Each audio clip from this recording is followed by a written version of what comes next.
नमस्कार दोस्तों। इनकी आयु लगभग 42 ईयर्स है और ये एक फौजी का हाथ है। इनके जीवन के जो उतार चढ़ाव है वो सारे देखने की कोशिश करते हैं।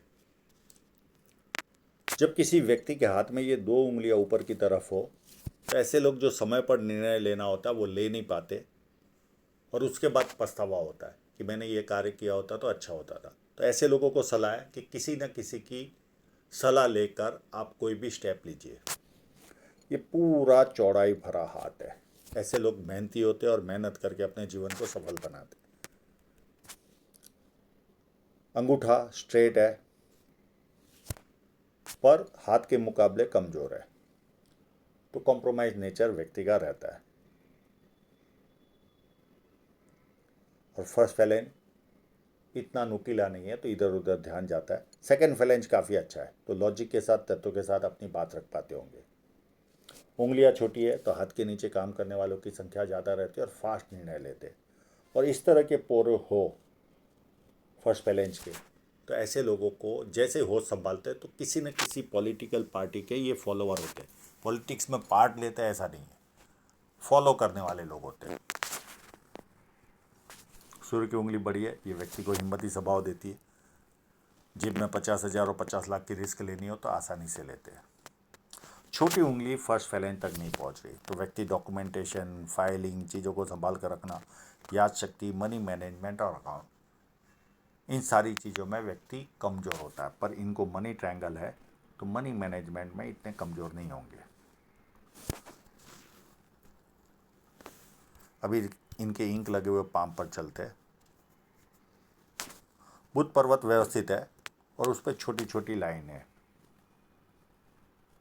और मुझे लगता है यहाँ पर एक छोटी सी फिश शाइन होने के भी चांसेस है ये इस जगह पर। तो बिजनेस सेंस व्यक्ति को देती है। सूर्य पर्वत की साइनों को देखने की कोशिश करते हैं।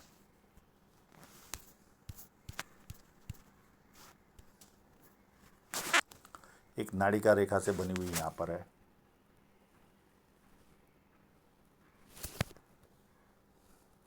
एक छोटी साइन इस जगह पर भी है। एक सन लाइन पर ही, बहुत बड़ी तो नहीं है पर तो भी व्यवस्थित है। और एक छोटी सी इस जगह पर भी है। इतनी साइनें हैं।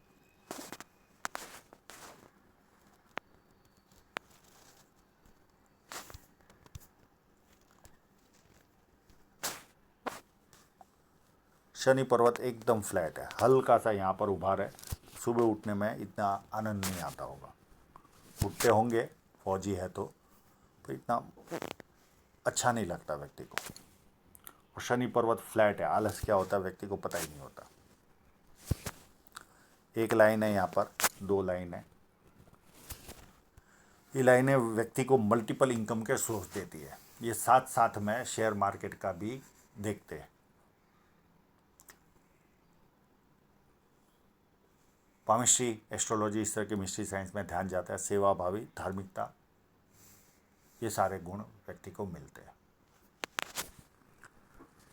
मंगल बहुत ज़्यादा उपहार वाला है और इस तरह के फौजी लोगों के हाथों में मंगल आपको, कोई भी जहाँ शारीरिक श्रम ज़्यादा लगता है उनमें आप मंगल अच्छा देखोगे ही, क्योंकि शरीर में ऊर्जा होगी तो ही व्यक्ति इस तरह के शारीरिक श्रम कर सकता है। और ये उभार वाला है तो ऐसे लोगों को अपशब्द बोलने की भी आदत होती है।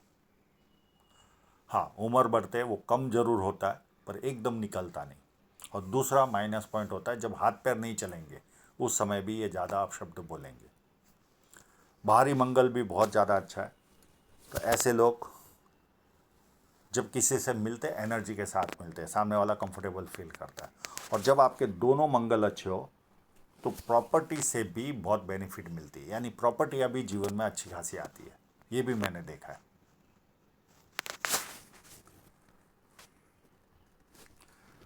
इनका चंद्र पर्वत भी अच्छा है। हो ना हो, एक आध दो विदेश यात्रा के मौके जरूर मिलेंगे इनको, क्योंकि जिनके चंद्र अच्छे होते हैं उनको विदेश घूमने जाने या किसी ऑफिशियल काम से भी जाते देखा गया है। तो चंद्र काफ़ी अच्छा है, पानी अच्छा लगना, दूध से बनी वस्तु अच्छी लगती, निर्णय शक्ति अच्छी होती है, नई नई चीज़ें करने का शौक होता है। और यहाँ पर मनी ट्रायंगल तो है ही है इनके हाथ में, तो ये एक एडवांटेज है। ऐसे लोग मनी मैनेजमेंट में काफ़ी एक्सपर्ट होते हैं। और राहु रेखा जब काटती है तो बहुत ज़्यादा पेन नहीं देती। यहाँ पे मध्यम टाइप की लाइन है। ये 15 दिन से 6 महीने का अगर शेयर मार्केट का काम करते हैं तो ऐसे लोगों को अच्छा लाभ प्राप्त होता है। लॉन्ग टर्म वाली लाइनें नहीं है, या डे टू डे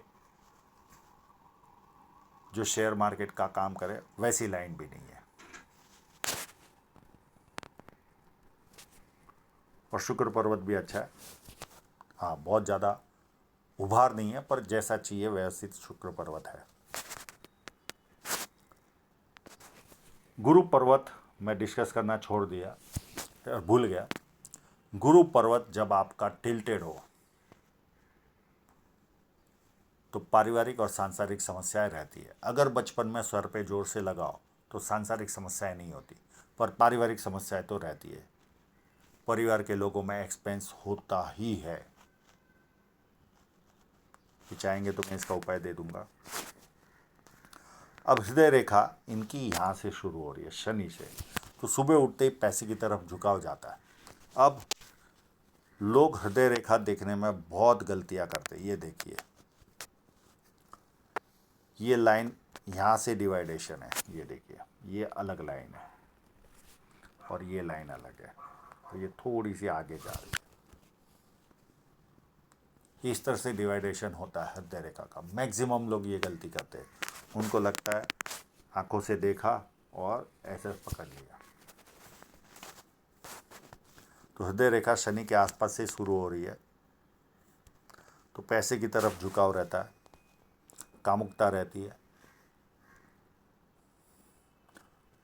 और हृदय रेखा मोटी है तो आपाधापी वाला जीवन रहता है, और कभी कभी फिजिकल भी बनते, यानी हाथ पैर भी उठाते। और ये लाइनें मित्रों को, सगे संबंधियों को पैसा देंगे और वो पैसा वापस नहीं आएगा। और ये माँ बाप की सेवा करने वालों के हाथ में लाइनें रहती है। अब डिफरेंस देखो दोनों में। ये जब डिफरेंस होता है तो व्यक्ति किसी के कंट्रोल में काम करना पसंद नहीं आता, जिद्दी होता है, अपने मन का मालिक होता है। पर परिवार को जरूरत पड़ती है तो सबसे पहले ये लोग खड़े रहते हैं। और दूसरा एडवांटेज देखिए, पूरी जुपिटर से निकल रही है। इस तरह की लाइन हो तो व्यक्ति अति महत्वाकांक्षी होता है और महत्वाकांक्षा पूरी भी करता है। और काफ़ी अच्छी माइंड लाइन है, तो ज्ञान भी लेते रहते होंगे, फालतू नहीं बैठते ऐसे लोग। अब इनकी जीवन रेखा पे चले, इनके इवेंट देखते जीवन रेखा पर। 24 के आसपास कोई राहु रेखा ने काटा था, उसके आसपास भी कोई नियर एंड डियरर की लाइन थी। उसके बाद 26 के आसपास राहु रेखा ने काटा और इधर भी नियर एंड डियरर की लाइन थी।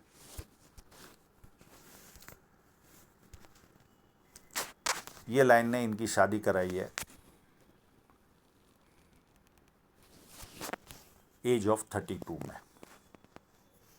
फिर 34 में बहुत बड़ी राहु रेखा आई, 34.5 में, और यहाँ पर नियर एंड डियरर की डेथ हुई। उसके बाद 37 के आसपास एक ऑफशूट था, यहाँ पर भी कोई प्रॉपर्टी आई होगी।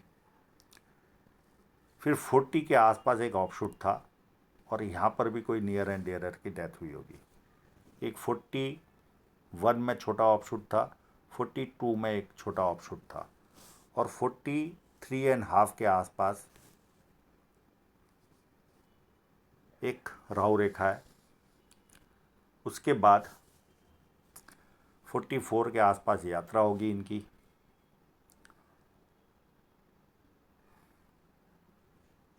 47 में एक ऑफशूट है।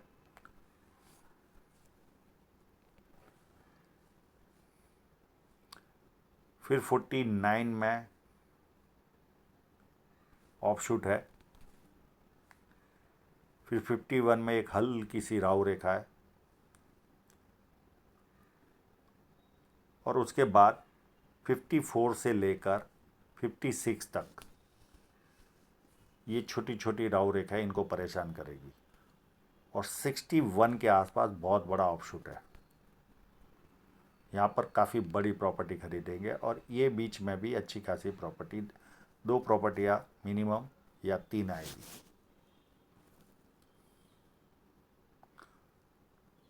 और एकदम प्लेन हाथ है, कोई टेंस लेने की ज़रूरत नहीं है। अभी इनकी धन रेखा को समझने की कोशिश करते हैं।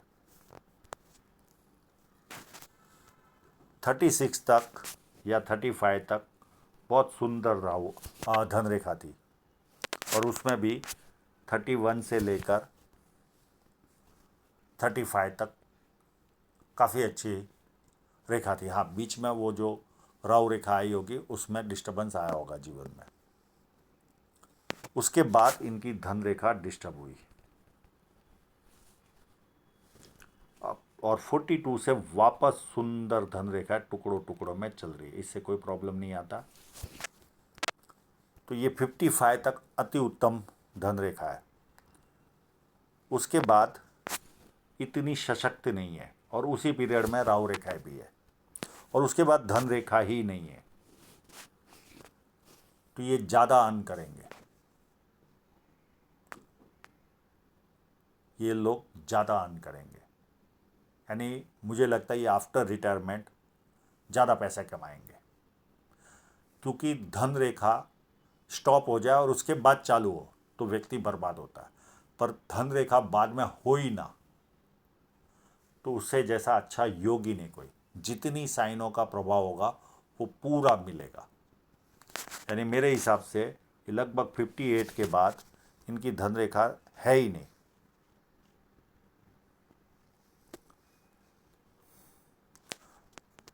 तो यहाँ से ये मुझे लगता है 58 या 59 से ज़्यादा ग्रोथ लेंगे, ऐसा मुझे इस हाथ को, क्योंकि उसके बाद धन रेखा ही नहीं है। तो ये उत्तम योग है। हाँ, उसके बाद कहीं यहाँ दिखती तो गलत है।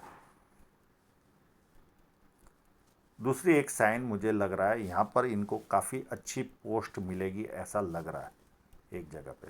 रुकिए मैं लेकर चलता हूँ।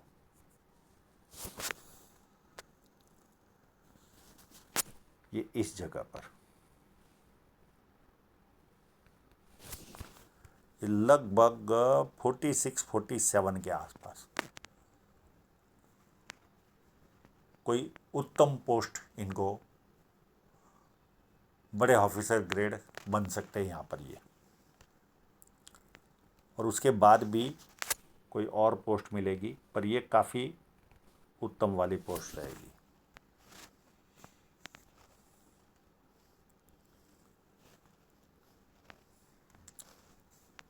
और जब धन रेखा अच्छी होती है तो पैसा बचता भी है, ग्रोथ भी मिलती है जीवन में। हाँ, उस बीच में कोई राहु रेखा आती है तो डिस्टर्बेंस जरूर आता है, पर राहु रेखा ना हो और उत्तम धन रेखा हो